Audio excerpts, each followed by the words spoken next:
Proclamation.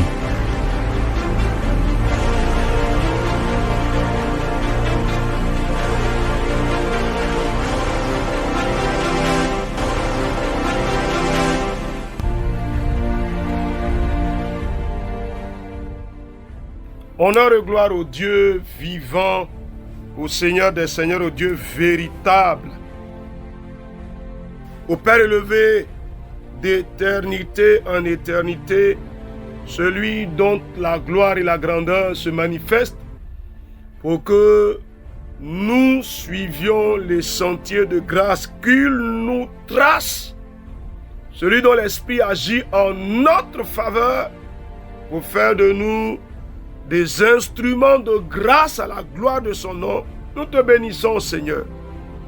Nous te bénissons pour ce rendez-vous de la proclamation de ta parole. Merci de bénir ta parole. Et merci de nous faire du bien à nous et à tous ceux qui prennent en compte cette parole au nom de Jésus.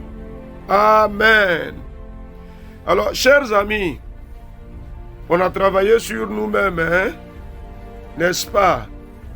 Alors nous allons continuer, mais avec celui dont le secours nous est tellement si précieux et sans le secours duquel on ne peut arriver à aucun résultat probant pour nos vies.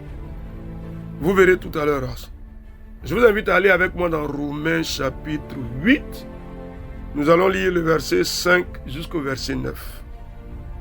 Romains chapitre 8. Verset 59, voici ce qui est écrit. Ceux en effet qui vivent selon la chair s'affectionnent aux choses de la chair, tandis que ceux qui vivent selon l'esprit s'affectionnent aux choses de l'esprit. Et l'affection de la chair, c'est la mort, tandis que l'affection de l'esprit, c'est la vie et la paix. Car l'affection de la chair est inimitié contre Dieu parce qu'elle ne se soumet pas à la loi de Dieu et qu'elle ne le peut même pas. Or, ceux qui vivent selon la chair ne sauraient plaire à Dieu.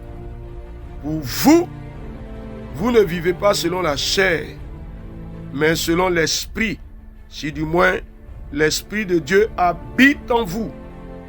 Si quelqu'un n'a pas l'esprit de Christ, il ne lui appartient pas. Amen.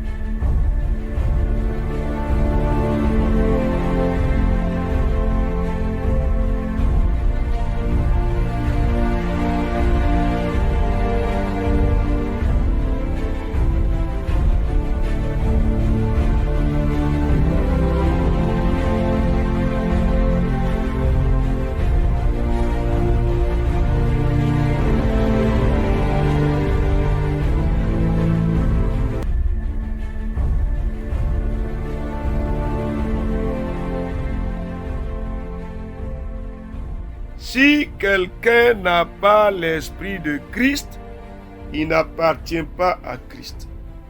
Cher ami, je voudrais même commencer par là. Il faut que tu t'identifies. Il faut que tu te reconnaisses. Tu as l'esprit de Christ. Tu as l'esprit de Dieu en toi. Oui ou non? Qu'est-ce que tu penses? Est-ce que tu as donné ta vie à Jésus-Christ? Si oui, Dieu a envoyé une part de lui-même qui te rend capable d'être enfant de Dieu. C'est l'Esprit de Dieu qui vient s'établir en toi pour faire descendre sur toi l'identité de Dieu.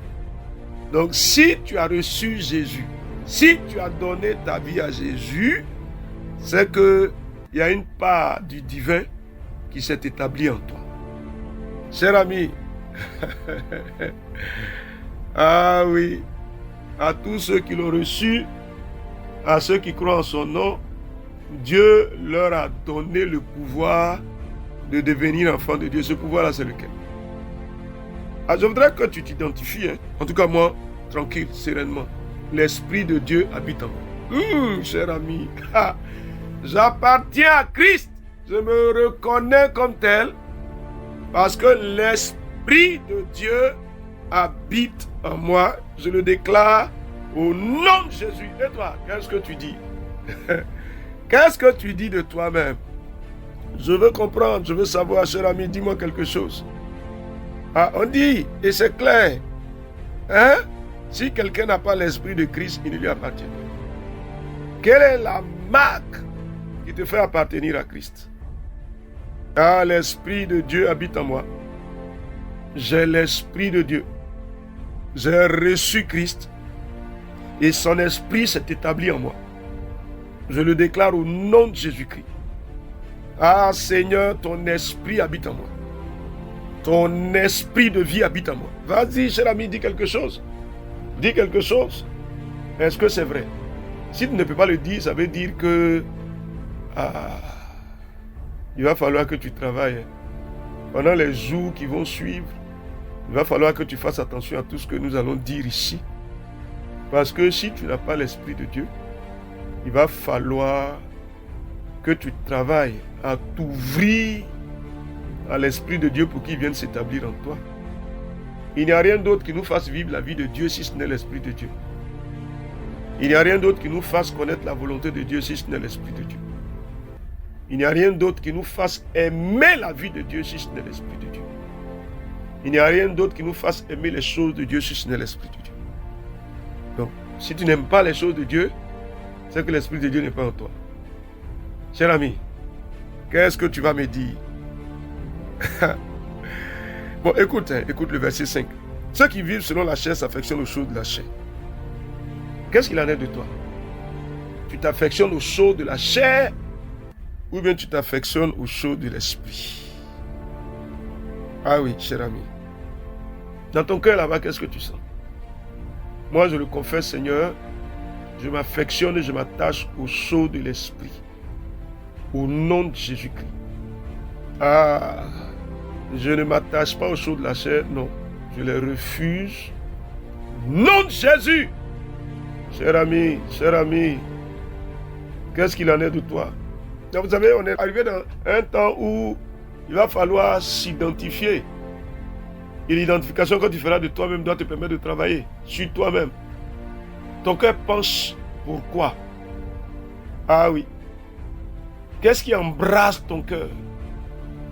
Parce qu'il y a beaucoup de personnes qui veulent se satisfaire eux-mêmes, qui veulent écouter leur cœur, qui veulent obéir à leur cœur, qui veulent satisfaire leur cœur d'homme. C'est ça chez toi, hein? C'est-à-dire qu'il y a un certain nombre de choix que tu fais dans la vie là, parce que tu veux te satisfaire, tu veux satisfaire le cœur de l'homme, tu veux satisfaire le désir de l'homme que tu es.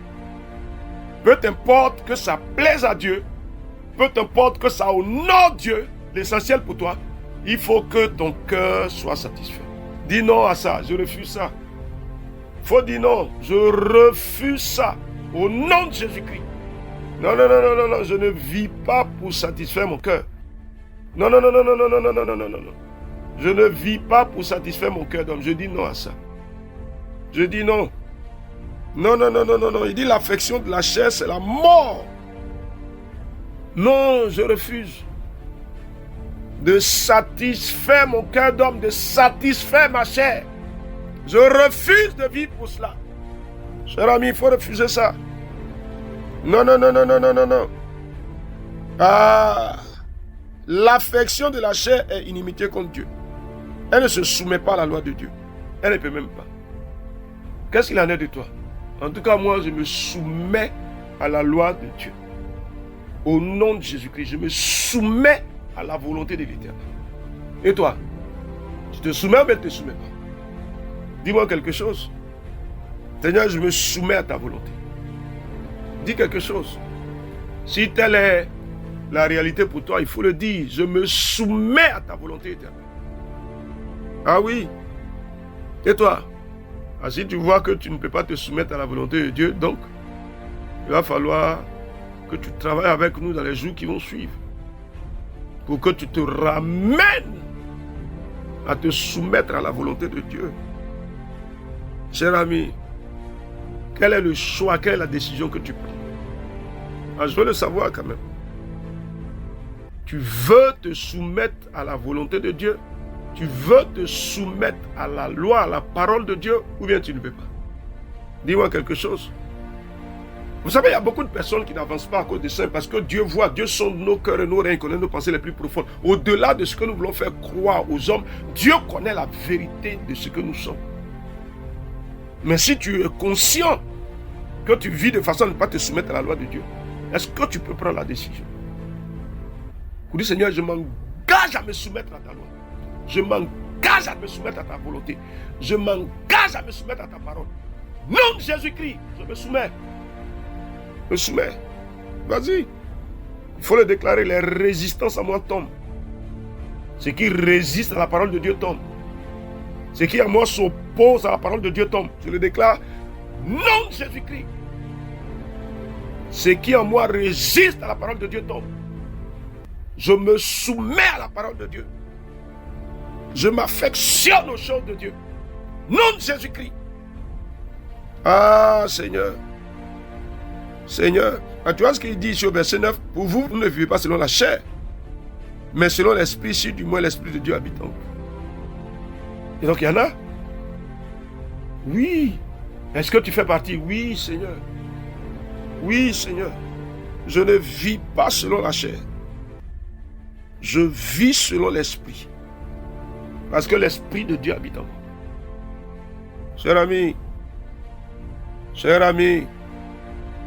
moi, Jean-Pierre Dadé, je ne vis pas selon la chair. Je vis selon l'esprit.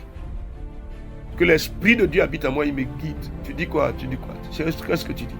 Il me guide, il m'oriente. L'esprit de Dieu habite en moi. Il me guide, il m'oriente, il m'instruit, il m'éclaire, il me dirige. Nom de Jésus, je le déclare, l'esprit de Dieu habite en moi. Il établit sa demeure en moi. Il agit en moi, il parle à moi. Et j'obéis, il parle à moi. Il m'instruit et je me soumets. L'esprit de Dieu me conduit. Vous savez, beaucoup de personnes servent Dieu. Mais pour l'engagement dans l'œuvre de Dieu, il n'y a que l'esprit de Dieu seul qui nous conduise. On ne fait pas l'œuvre de Dieu par la volonté de l'homme. Alors que malheureusement, beaucoup d'entre nous veulent faire l'œuvre de Dieu par la volonté de l'homme. Ils veulent faire les choses qui sont convenables. Dis-nous à ça.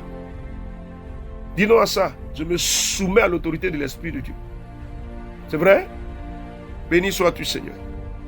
Parce que tu nous conduis dans les sentiers de l'obéissance à la voix de l'Éternel.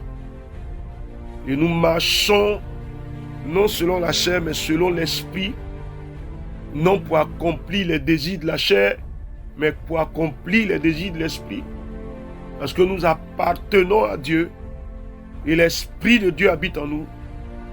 Gloire à toi, notre Dieu, pour la grâce avec laquelle tu nous conduis. Au nom de Jésus, notre Seigneur. Amen. Chers amis, on a du travail à faire. Vous le comprenez? On est en train de travailler sur les sentiers du Saint-Esprit, n'est-ce pas? Allons-y. Et Dieu fera triompher sa gloire en nous au nom de Jésus. Amen. Romains chapitre 8, verset 5 au verset 9. La grâce du Seigneur demeure avec vous. Au nom de Jésus. Amen. Proclamation. Dieu bénisse votre journée.